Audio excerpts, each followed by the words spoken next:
Today I'm going to show you how to make shrimp two ways, shrimp cocktail and shrimp scampi. But before that, I'm going to show you how to peel and devein shrimp. So here are the shrimp I'm going to use today. These are large shrimp. They have both their tails and their shells on, and they have not been deveined. So I'm going to show you how to clean them. In the food service industry, we do not classify them by large or jumbo. We classify them by the amount you get per pound.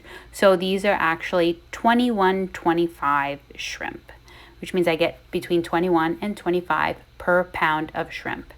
I counted my shrimp and I got 25, and I bought 1 pound. So I'm going to show you how to peel and devein the shrimp. So there's two ways you can do this. You can peel the shrimp and you can leave the tail on, or you can peel the shrimp and take the tail off. For items like shrimp cocktail, where somebody's going to pick the shrimp up with their hand, you would leave the tail on. For a dish like a pasta dish where the tail may not be seen, you're going to take the tail off. To take the shell off of the shrimp, what you're going to do is you're going to pull the legs off of the shrimp. That's like on the underside of the belly, and then you're going to carefully pull apart the shell from underneath that belly to get the shell off. And you basically will pull it towards you and it will pop right off. Now, if you want to keep the tail on, you would hold the tail firmly in place so you're able to keep that tail on while you're cracking the rest of the shell off. Now I'm going to devein the shrimp. So I'm going to put a thin slice because I can see that there's a vein on both the top and the bottom of the shrimp that I want to remove. This is actually not a vein. It is a digestive tract and would be a little bit gritty, and it's really not appealing looking. So you want to take it off. Otherwise, after you cook the shrimp, you're going to have a black line in your shrimp and it's not going to look very nice. Now you can cook the shrimp with the shell on, but I prefer to do it this way. This is a deveining tool. This is not necessary to have, but it is an option. You take the point of the deveiner, push it into the back of the shrimp, and it helps you take that shell right off. It kind of pulls it away from the flesh of the shrimp, and then you're able to easily take that black digestive tract right out of the spine area or the back side of the shrimp. But you still have to go back in and cut the underbelly to see if there is the digestive tract there as well. Takes a lot of inspection. It doesn't always have that black line in there, so you're going to have to look.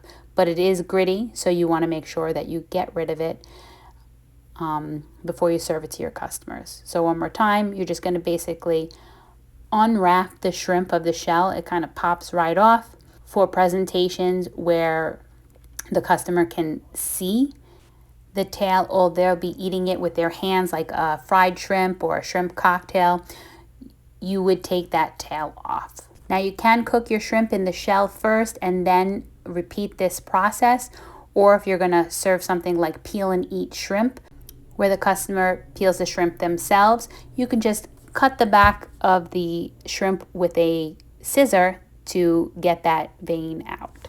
So now I'm going to show you how to make a quick shrimp cocktail, and this should serve 2 people. This is about a half a pound of shrimp that I'm going to boil in water. I'm going to put about a tablespoon of salt for about 4 cups of water. I'm just going to drop my shrimp in, and I'm only going to cook them for about 3 minutes until they go from clear looking to pink and white. I don't want them to be overcooked any more time than about 3 minutes. What's going to happen is they're going to be very rubbery. I'm just going to make sure that they're all submerged in the liquid, and once that 3 minutes up, I'm going to run them under cold water, okay? This is really important. We want to stop the cooking process because shrimp cook really fast, and if you overcook them, they will shrivel up, they'll be really small, and they will be rubbery. So you can see that my shrimp, they're white flesh with pink on the outside.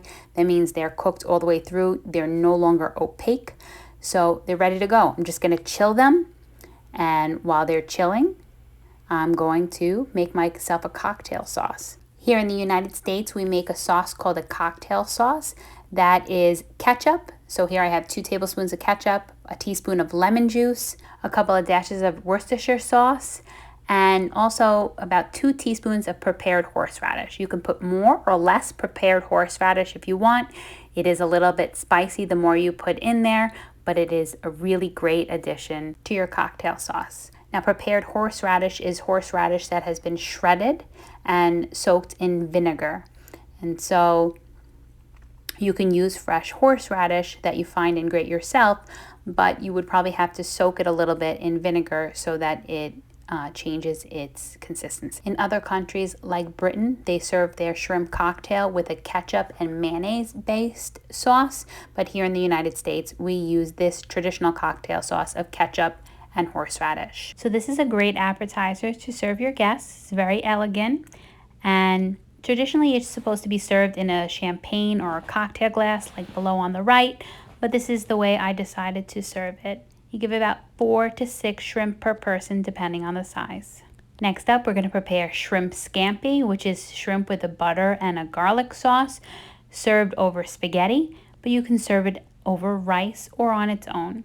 After I peeled and deveined all of my shrimp earlier, I saved all of the shells and I actually put them in some water and I simmered it for about 15 minutes and I got a quick little shrimp stock. The shrimp shells have a lot of flavor in them, and I'm going to use this to help build my sauce for my shrimp scampi, some nice shrimp stock. So here we go. I have a half a pound of shrimp that I peeled, deveined, and took the tails off of, about 3 cloves of garlic that I sliced, a quarter of a lemon juiced, about a tablespoon of minced parsley, 2 tablespoons of butter. I have a half a cup of shrimp stock. I have about 1 tablespoon of olive oil and salt and pepper to taste. So in my saute pan, I'm going to start to melt my butter. Butter is going to give really nice flavor to our dish, and we add a little bit of olive oil to that so we make sure that the butter doesn't burn. The olive oil will raise that smoking point of the butter, so we don't have to worry that it's going to turn brown or burn while we're heating up the pan. So the pan is hot, but I don't want it scorching hot. So when the butter is about 3/4 of the way melted, I'm going to add my garlic because I want my garlic to cook slowly in this hot pan. If it's too hot, it's going to burn. I want it to become golden. I want it to release all of its flavor. So that's why I add it before the butter is completely melted, so it has a little bit more time to heat up while the pan is heating. So I'm going to let this cook on a medium flame for about 3 to 4 minutes, making sure that the pan doesn't get too hot, that the garlic starts to burn. I just swirl the butter, olive oil, and garlic around a little bit just to make sure that it's evenly cooking. And then I'm going to get ready to add my shrimp. When I see my garlic is turning slightly golden, that is when it is time. I'm going to place my shrimp in the pan, making sure they're all on their side flat and that they are not piled on top of each other. I'm going to season with salt and pepper, and I'm going to let them cook for about 1.5 minutes on their first side. Remember, shrimp cook fast. So I already have my pasta cooking or my rice almost done at this point. I'm going to turn the shrimp over and let them to continue cooking on the second side. Season one more time with salt and pepper. I'm going to add my shrimp stock. I'm going to add my lemon, so about 1 to 2 tablespoons of lemon juice. I'm going to add my fresh parsley. I leave a little bit on the side to garnish later on. And I'm going to let it cook for about 1.5 minutes to 2 minutes until my shrimp are cooked all the way through. You don't want to let the sauce reduce too much, just enough.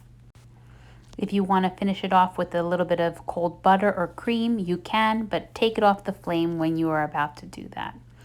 I served mine over some thin spaghetti, so I got 2 portions out of this recipe. Hope you enjoyed watching my preparation of shrimp cocktail and shrimp scampi. Super easy to make at home.